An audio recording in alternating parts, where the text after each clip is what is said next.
गावाच्या टोकाला वाहणाऱ्या शांत नदीकाठी वाढलेली निरागस, स्वप्नाळू आणि मनाने हट्टी अशी सई आणि शहरातून शिक्षण पूर्ण करून स्वतःच्या कर्तृत्वावर उभं राहण्याचं स्वप्न पाहणारा शांत, समजूतदार पण आतून फार भावुक असा आदित्य.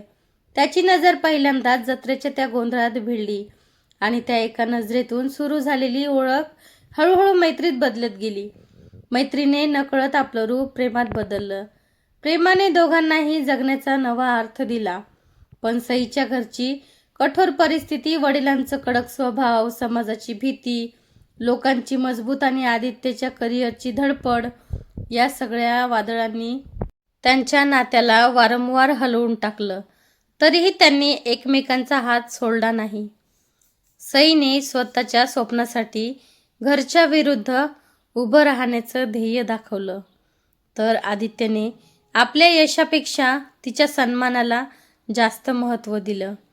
गैरसमजाच्या अंधाऱ्या रात्री न बोलता गालांवर ओघळलेल्या अश्रूची साक्ष, एकमेकांपासून दूर राहूनही मनाने जवळ असण्याची जाणीव, अपयशात एकमेकांना दिलासा देणारे शब्द, छोट्या छोट्या आठवणींनी भरलेली पावसाळी संध्याकाळीचे क्षण, गावच्या मंदिरासमोर केलेल्या आयुष्यभर साथ देणाऱ्या शांत शब्दा, अचानक आलेल्या संकटात आदित्यने सईच्या कुटुंबाला दिलेला आधार, सईच्या आईच्या डोळ्यात, वडिलांच्या मनात हळूहळू वितळत गेलेला राग, समाजाच्या प्रश्नांना न घाबरता दोघांनी ठामपणे घेतलेला निर्णय आणि शेवटी सर्व अडथळे पार करून साध्या पण मनापासून केलेल्या लग्न सोहळ्यात एकमेकांच्या गळ्यात टाकलेली माळ,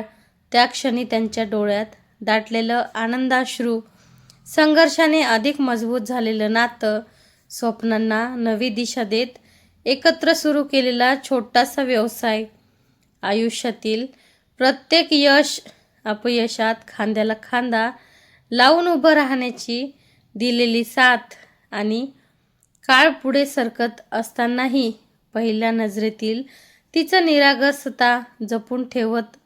प्रेम म्हणजे फक्त भावना नाही, तर विश्वास, त्याग, संयम, आदर आणि एकमेकांसाठी जगण्याची तयारी असते, हे जगाला शांतपणे दाखवून देणारी त्यांची ही हळवी पण प्रेरणादायी प्रेमकथा गावकुसापासून शहरापर्यंत पसरली आणि अनेकांच्या मनात आशेचा दिवा पेटवून गेली. तर कशी वाटली कथा?